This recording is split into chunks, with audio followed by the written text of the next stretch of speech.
Ace Bailey to DC, a realistic option now? We'll explain why next on Locked On Wizards.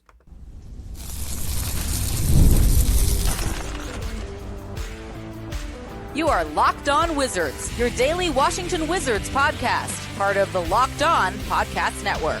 Your team every day. Hello all, and welcome back to another episode of Locked On Wizards, where myself, Abdullah, co-host and diehard Wizards fan that provides hometown insights and passion for his beloved Wizards, talk about the Wizards potentially landing Rutgers star Ace Bailey at 6. And I am here with the great Ben Strober, producer with DC Sports Talk Stations 106.7 The Fan and the Team 980. Thanks for making Locked On Wizards your first listen every day, part of the Locked On Podcast Network, your team every day. And remember, Locked On Wizards is free and available on all platforms, including YouTube at Locked On Wizards, where the best way to help us grow is to comment anything below. And today's question is, do you think Ace Bailey could potentially fall to 6 to our Wizards? Today's episode is also brought to you by Game Time. Download the Game Time app today, create an account, and use Locked On NBA for $20 off your first purchase. Game Time. Ben, let's waste no time. We saw the report came out, ESPN's mock draft, saying that Ace Bailey could potentially fall to 6 for the Wizards. He's declining workouts with a lot of these teams. Is this a concern that DC should consider? Because last year, a guy in Alex Sarr was supposed to be that number 1 overall pick, but he didn't want to work out with Atlanta. So is there a possibility? Do you think it's all smoke? I don't buy it at all. And when I saw the headlines this morning and I see Ace Bailey in the mock draft going to the Washington Wizards, I'm just like, huh? What does that say? That says Ace Bailey, Washington Because you sent Wizards? it to me, Ben. I was like, what the heck did Ben just send me? No way, this is a troll. See, I'm not buying it. I think a lot of it is just speculation at this point, and everything that's coming out of Philadelphia right now is a complete smoke show, because I think Philadelphia does have a lot of interest in trading back in this draft, and we just had the Locked On NBA mock draft show, and from what we heard from the 76ers guys, that there's definitely going to be a lot of interest from Philadelphia in moving back in this draft, and I think there's a lot of smoke that's coming out specifically about Ace Bailey, maybe because the way his camp is trying to dictate how they want the beginning of his career to go. And think about the teams that are around the top of the lottery. I think it's pretty safe to say, obviously you got Flag and then Harper at 2. I think it's not 100% that we see Dylan Harper go number 2 to San Antonio, but I think that'd be a pretty safe pick for me at this point. And then, consensus, whatever, 3rd pick. I guess it's not really consensus at this point because of the other prospects, and Johnson, Edgecombe, and a couple of other guys might go 3 in this draft. But Ace Bailey, the way he'd fit in on some of these teams earlier on in the lottery, maybe wouldn't get the kind of impact, get the shots he would like to take early on his careers than he would if he were in Washington. I think Washington makes a lot of sense for a guy like Ace Bailey and maybe what he wants to accomplish, because he is so young and raw. But he's just a hooper. He's a shot maker, and he's a guy that has shown he has no fear whatsoever in taking any shot, even if he thinks it's a bad shot. He actually said in one of his press conferences that bad shots, I work on those because I'm going to take those kind of shots. And I think his camp and maybe what he believes, that if he comes to the Wizards, a team that doesn't really have that ball-dominant scoring option other than Jordan Poole at this point, and his future here still remains to be seen before draft night, he maybe thinks that he could come here and get his fast-track way to stardom here in DC, because he is going to be a guy that is going to be ball-dominant here and have the opportunity to take a lot of shots early on. I have a couple other thoughts on what Ace Bailey might mean if he did fall to 6, but to answer your question, I'm not buying it right now, and I think this whole process for him has been kind of bizarre, to say the least, how he's handled it. I know this has become maybe more of a trending thing in the NBA to see guys kind of handle and carry themselves to dictate where they go in the draft, but this has been very bizarre, to say the least. I don't really know what to make of it.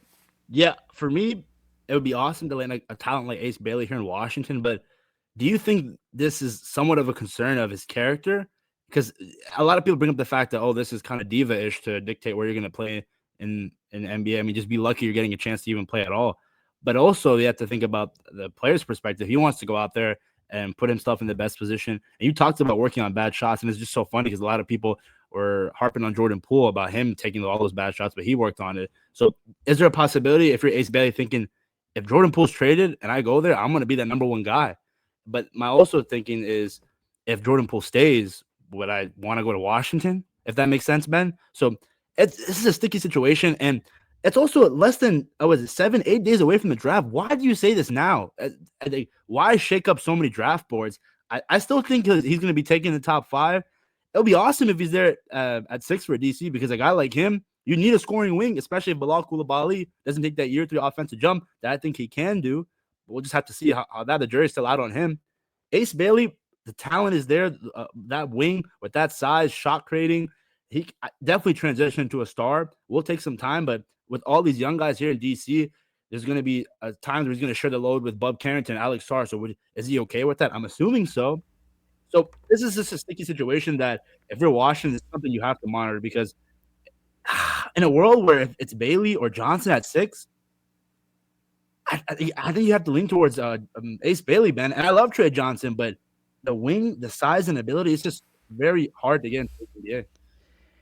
For what I make of this situation and what I'm noticing about Will Dawkins and the draft choices he's made over his first 2 years that he's been the general manager here in Washington, he takes guys that he truly believes in, people that he has worked a lot with throughout the process, like Alex Sarr, like Bilal Coulibaly a couple years ago. I mean, that's why they made big moves.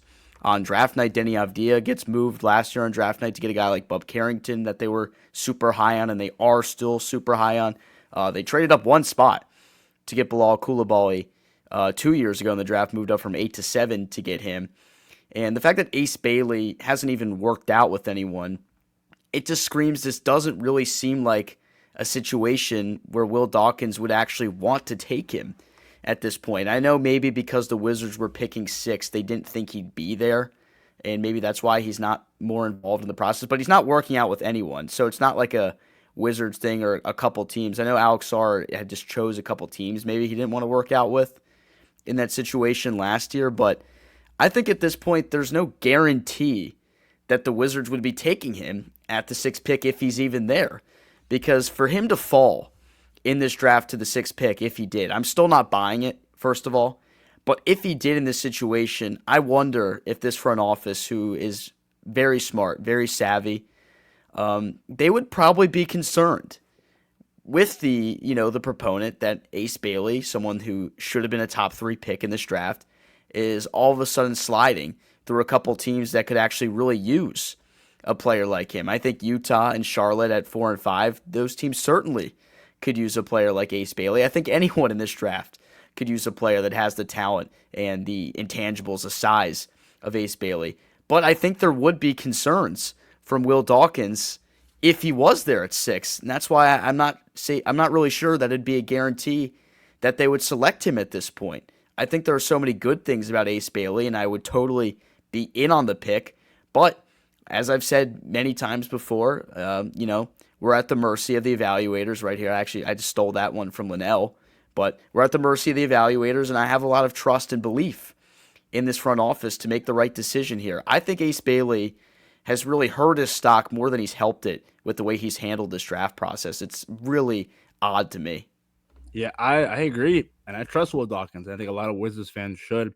I think also something interesting, and again, this is hypothetical. If he's there at 6, if you're the Wizards, do you trade back? Because that pick gets more valuable, I'm assuming, for a team like Brooklyn at 8, where originally they wanted maybe to trade up for a guy like Jeremiah Fears, but I feel like Brooklyn would be very excited to have the possibility to take Bailey at 6. So maybe that trade value goes up for that 6th pick if you want to trade back, and you still maybe land your guy in Trey Johnson. So a really interesting situation, but for me, I think it's all smoke.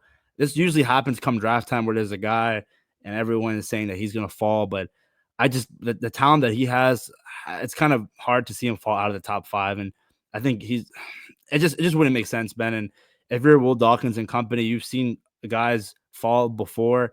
Is it worth taking a risk, especially since you're trying to build this culture here in Washington? It might be a little too risky. So let us know your guys' thoughts in the comment section. Is there a possibility where Ace Bailey is going to fall at 6? Because it's just a very slim possibility that I just don't see. I got one more thing for you that I actually just saw on Twitter. Sir Troy Halliburton actually put a really good thread out kind of detailing this whole Ace Bailey situation. And one of the things he said is he's talked to NBA scouts about when Ace Bailey at the podium said, what might be a bad shot to you, you don't work on it. I work on it. And every scout he's talked to, this is what he said on his Twitter, had mentioned that this is a red flag. So maybe the smoke there is some validity to it, that scouts are a little bit skeptical of him character-wise after making some of the statements he did. So once again, I can't emphasize this enough that this whole draft process has been really bizarre for Ace Bailey, but everything, I could get completely shut up if Philadelphia just takes him at 3 like everyone thought they would a couple weeks ago, even a couple days ago. So I guess that remains to be seen. Yep, and I think that's what's going to happen. I think Philly at 3, that's how it's going to go. Flag, Harper, then Bailey, and we'll see what happens at 4 with Charlotte. But now speaking of the draft, we're going to talk about the Locked On NBA mock draft that I had. A lot of people weren't happy with the pick that I had at 6 of Jeremiah Fears, even though I don't talk very highly of him, but we'll get to that. But before we do, a quick word from Game Time. One of my favorite NBA playoff moments as a Wizards fan is when in 2014, when the truth, Paul Pierce, shut up Toronto Raptors fans, and the Wizards end up sweeping the Raptors that series. That just whole dilemma of Toronto not liking the truth, it was awesome. And then every Wizards fan remembers the Game 6 shot against Boston to force a Game 7. Don't want to talk about what happened after that, but that was just a moment that I'll never forget. John Wall putting the city on his back. There's nothing like the NBA playoffs. The intensity, the buzzer beaters, the fans losing their minds. It's the kind of atmosphere you must experience live, and this year's matchups are already delivering. If you want in, Game Time makes it fast and easy to get seats. Even for the biggest playoff games, prices on the app usually drop closer to tip-off, and with killer last-minute deals, panoramic seat views, and no surprise fees, Game Time is a total game changer. I was just on the app, and Zone Deals were offering 10% off exclusive Zone Deals for FIFA Club World Cup matchups. That's what I'm talking about. Soccer fans, listen up. I love that I can see my exact view before I buy it. No surprises. The app makes it ridiculously simple. 2 taps, and I'm done. And that's what I love, simplicity as a sports fan. And with the Game Time guarantee, you know you're getting the best deal. If you find a better price in the same row and section, they'll credit me 110% of the difference. The NFL schedule release just dropped, and trust me, I want to watch JD5 and the Commanders play. You better believe I'm looking at my fall calendar and picking which games to hit, preferably that Dallas game come Christmas time. Game Time makes scoring NFL tickets just as easy. You'll find great seats for as low as $100 thanks to exclusive discounts. Take the guesswork out of buying tickets with Game Time. Download the Game Time app to create an account and use Locked On NBA for $20 off your first purchase. Terms apply. Again, create an account and redeem code LOCKEDONNBA for $20 off. Download the Game Time app today. Last minute tickets, lowest price guaranteed. Welcome back to Locked On Wizards. I'm Abdullah. You'll be here with the great Ben Strober talking about the mock draft. Not a lot of people who are fans, especially Wizards fans, saw that I announced the pick of Jeremiah Fears at 6. I think a lot of people love the Danny Wolf pick at 18. What do you think, Ben? We got to explain it, man. I didn't really have a choice. I mean, Trey Johnson was gone. I saw so one of the comments that I saw was, Abdullah, I'm a little confused with you referring to Jeremiah Fears as your guy, because the way you've talked on the podcast the past week, it doesn't really seem like Jeremiah Fears is your guy. So I'm going to let you explain yourself a little bit here, because I think you'd be willing to admit right here that you don't think Jeremiah Fears is your guy. This is not the guy you want in DC, but you're going to have to explain how this mock draft actually worked. Yeah, so Trey Johnson was off the board. Edgecombe was off the board. The top 3 went as expected with Flag, Harper, and Bailey. I think a big reason why, and again, this was a great point by the great Greg Finberg. The whole idea of his shot, 3-point percentage being less than 30%, sub 30%. He talked about how Anthony Edwards worked on it going into the league, but not everyone's Anthony Edwards. I think Jeremiah Fears' playmaking ability, it's there at such a young age and leading the Oklahoma team. The explosiveness, I mean, that can complement well with a guy Bub Carrington, who, I mean, let's be honest, Bub isn't the most a guy that can attack the basket at will. I mean, he can work on it, but he really relies on that mid-range game, that pick and roll action. And Jeremiah Fears could be a compliment alongside of Bub. And I think a big reason why I took that draft pick at 6 was, I think, best player available. And if you're the Wizards, that's what you got to do. But I think also some consideration is maybe trade back. Because for me, this is, I just don't like because you have Jordan Poole on this team. I would somewhat understand the pick if you were trading away Jordan Poole, but I think the development of because JP13 is still developing. If you're listening right now, just remember Jordan Poole is not even 26 yet. He's still got to enter his prime. It's not, we're not even there yet. We're scratching the surface, in my opinion. But if you do deal Jordan Poole, I think the Jeremiah pick fears makes sense. You get that point guard that could eventually be that guy, that playmaker that you haven't had in a while since John Wall. So for those of you that didn't understand, I really didn't have any choice. But it kind of does make I understand your guys' concerns because I just haven't been the biggest fan on him, and just me announcing the pick at 6 was just kind of head scratching. I think out of all the picks that are potentially going to be available at number 6, Jeremiah Fears being one of those guys, I think he has the highest bust potential because of some of the concerns we'd seen with his defensive ability, his shooting ability, in his season at Oklahoma. And I think that's what turns a lot of Wizards fans off from him because, you're in the midst of a really, really lengthy rebuild, and Wizards fans know even this year that there's probably a lot of losing that is still going to happen with this Wizards team. So you're thinking to yourself, we need to take the best available player, someone we feel like has a high ceiling, but also has a low enough floor to justify it. And Jeremiah Fears is certainly a player that does have a high ceiling. And I think Greg brought up so many good points about why he can be a really talented player at the next level, and bringing up, key components in Anthony Edwards' game and how he really struggled as a three-point shooter before he entered the league and then hit the most in the league this year. I think Anthony Edwards, though, is so different as a basketball player in this realm. I know the jump shot has become such a key component of his game, but Anthony Edwards is an athletic freak. He's a literal demon. It doesn't even make sense how good he is and what he's willing to try as a basketball player, using his athleticism to try to jump out of the gym. I think it's all said and done, Anthony Edwards is going to have the greatest dunk of all time. Him or John Moran, one of those two, because they play very similar in my mind. But back to Jeremiah Fears. Maybe Bilal Coulibaly too. Sorry to cut you off, man. Hey, but Bilal, when he gets downhill and attacks with the left hand, had something special. Something special. Saw a lot of good audiograms of Dave Johnson calling some Bilal Coulibaly slams this past season. But with Jeremiah Fears, I think the bust potential is just really high, and that turns off so many Wizards fans away from him because you feel like there's other guys like Trey Johnson, if he's there at the 6th pick, which I don't know. It doesn't really seem that likely, but the way the board is falling at this point, maybe there is a possibility that you see Trey Johnson there. I feel like he's a guy that has a much lower floor than Jeremiah Fears because of what he was able to do against SEC competition and shoot 40% from beyond the arc, but I don't know. Sometimes you have to swing and you have to swing big, and Jeremiah Fears would definitely be a swing for Will Dawkins in this Wizards organization. It just would remain to see how they could develop him. Yeah, I have to agree with you. It would be a huge swing, and I think a big reason, at least for me as a Wizards fan, when it comes to shooting, it was a big concern about Johnny Davis and how that shot never translated. And I get it, two different prospects, but just in today's NBA, let's be real, especially if you're not 6'7", 6'8", Fears at most is 6'3", 6'4" with shoes on.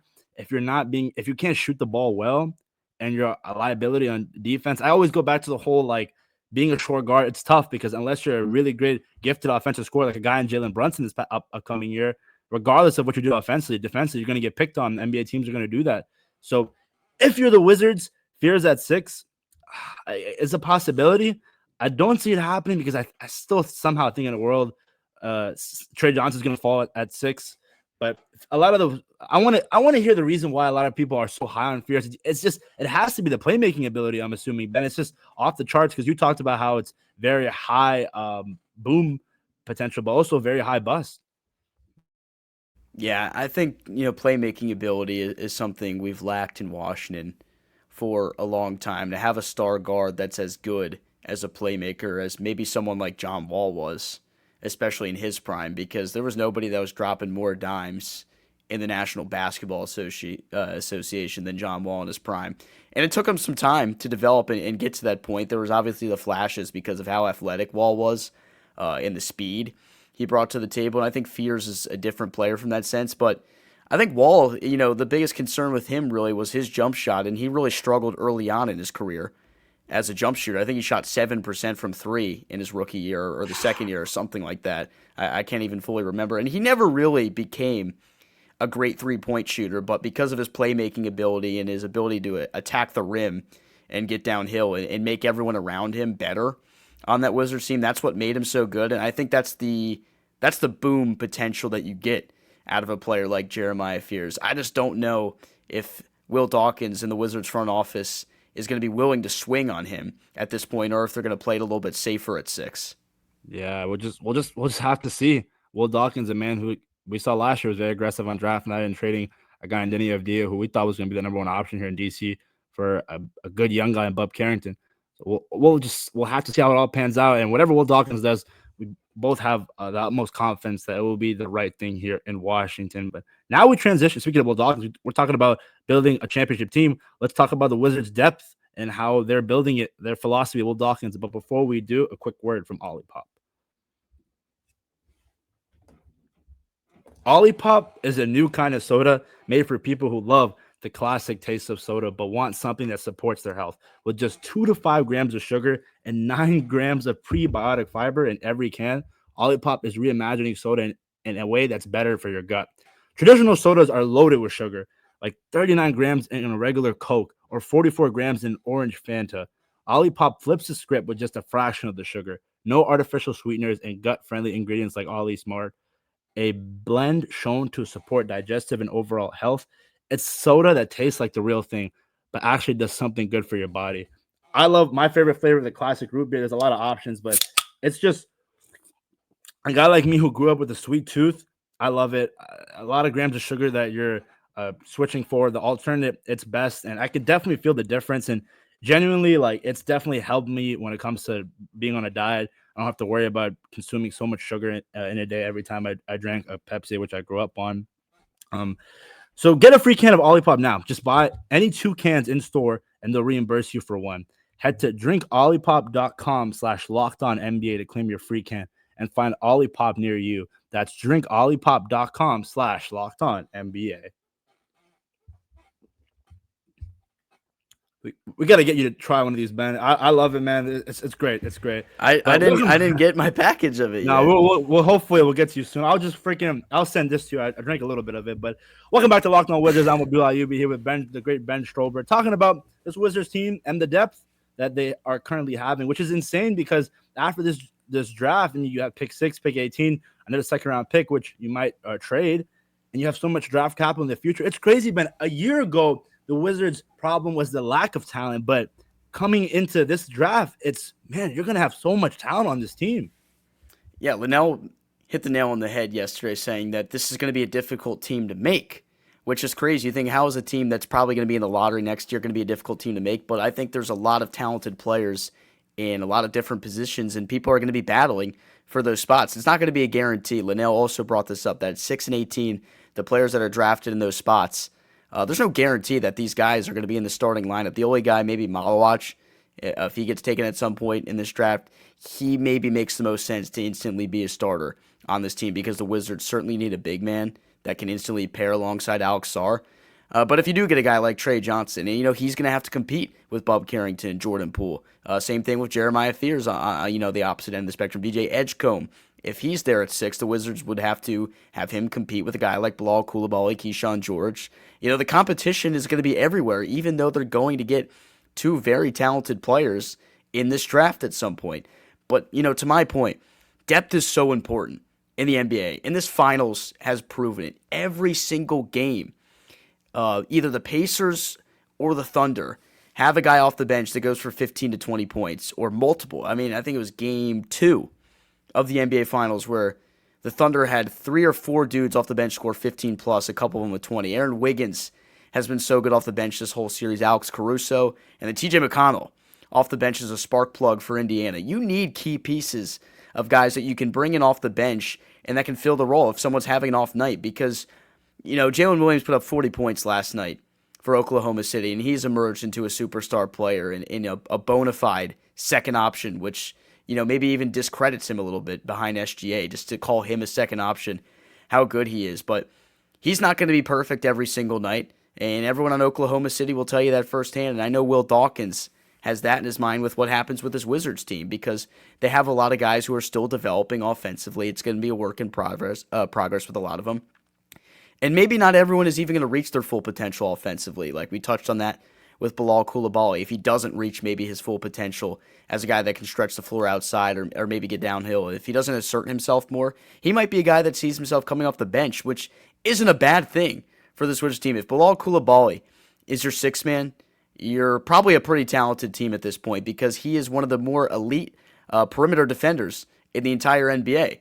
So the point I'm trying to make here is that the Wizards need to build as much depth as possible. You need to accumulate as much talent as you can. You need to have a problem when it comes to setting who your starting lineup is going to be. That's how you know you're going to be a talented team. And I think the Wizards, they're on the right trajectory for that. And they're obviously not going to be a top-tier team. They're not going to be flirting with the playoffs or anything like that next year, most likely. I could get proven wrong, I guess. But, a couple years down the line, that's what I'm looking at right here. And I think the lack of depth was a big thing during the John Wall, Bradley Beal days. I mean, it was those two guys combining for like 60, 70, and then Otto Porter would give you some threes and Marcin Gortat in the pick and rolls, but they really didn't have any depth. And when the Wizards were at its peak and bouncing out of the second round, and that was a big thing why Boston destroyed them. I mean, cover your ears, Wizards fans, but Kelly Olynyk, showing up in Game 7, that was that was frustrating. But I think once you get all that depth, Ben, it brings up the question where when you want to take your team to the next step in the Eastern Conference Final and to go to the Eastern Conference Finals or make the NBA playoffs, you do that Donovan Mitchell type trade where you get a lot of young guys, package up some draft capital, and trade for a superstar and say, hey, come here in DC. We have a lot of pieces. And with the pieces of hopefully Alex Sarr in year 3, year 2, Bob Carrington, year 2, year 3, Keyshawn George, maybe it's the draft capital you get from Jordan Poole. And I'm telling y'all, the Wizards pick swaps with Phoenix. If Phoenix is generally, if they somewhat trade, I think KD's already out the window. I don't know if Devin Booker's staying, but if he's gone, it really opens up the window of you landing a top 4 pick for consecutive years because you have those pick swaps with them. So that's just depth, and that's amazing. We saw that with Will Dawkins. That was the model that he was emulating OKC, and now he's transitioning here to Washington. And we talk about those young guys. A guy, Tristan Vucevic, was given opportunities, he went out there and produced. Doesn't need to get better, but with time, you have a guy like him who, if Alex Sarr is out, I have so much confidence in a guy in Tristan Vucevic that can just step in and make a difference. And with the 18th pick, that's just a pick, again, you get from those trades of flipping a guy, Marcus Smart, and just doing small things like that, and getting a guy in AJ Johnson for Kyle Kuzma, whose trade value was just so low, another rookie from this past year. All those moves just shows how much of a great GM Will Dawkins and the job that he's done here in Washington. And give it time, there's going to be so much depth in this roster where a year from now we're going to look back and say, how the heck do we have these many good players on this team? And let's tie this locally a little bit more. And think, how am I going to tie this locally? We're talking about the local basketball team in here, our Washington Wizards. Now I'm going to talk about my Maryland Terrapins for a second because everybody knew it. Everybody saw it. Crab 5, baby. Best starting 5 in America in college basketball. What do? They get to the Sweet 16. That was great. That was awesome. Derek Queen, who might be a future Wizard, game winner in the round of 32 against Colorado State. But what happened in those NCAA tournament games and what happened for a majority of the year? They got no production off their bench the entire season. They had 5 or 6 games, or maybe more. I don't even have the stat on me at this point, where they get no bench points. All of the points came from the starting lineup. They had so many games. They were leading NCAA in the number of games where the entire starting 5 was in double figures. But ultimately, they played the eventual national champion in Florida, who was the deepest team in college basketball. Every single time somebody went to the bench, the answer came from whoever was the next man up. And every time Maryland got into foul trouble, they were cooked because they weren't going to get any production from anyone off the bench. And I think that's the benchmark that's been set here. And I know college basketball is completely different, but I just like to tie it locally here because a team that has zero depth has no chance of really winning anything. Maryland had one of the better starting 5s we've ever seen in that program's history. So many guys are going to be future leaguers in the NBA, and still no production off the bench. Can't take them seriously. And I like what the Wizards are doing right now. Death, taxes, and Ben mentioning the Maryland Terrapins. It's just inevitable things in life. You got to. And I definitely, as a guy who went to Virginia Tech, I love the Hokies, but you also got to represent UMD, the DMV. You got to love it. The Wizards, again, it's crazy to have this discussion where you're going to have so much talent at one point, because I always reiterate the fact that a year ago or 2 years ago, you didn't think there was much talent on this roster at all. So let us know your guys' thoughts on this whole situation of Ace Bailey potentially falling at 6.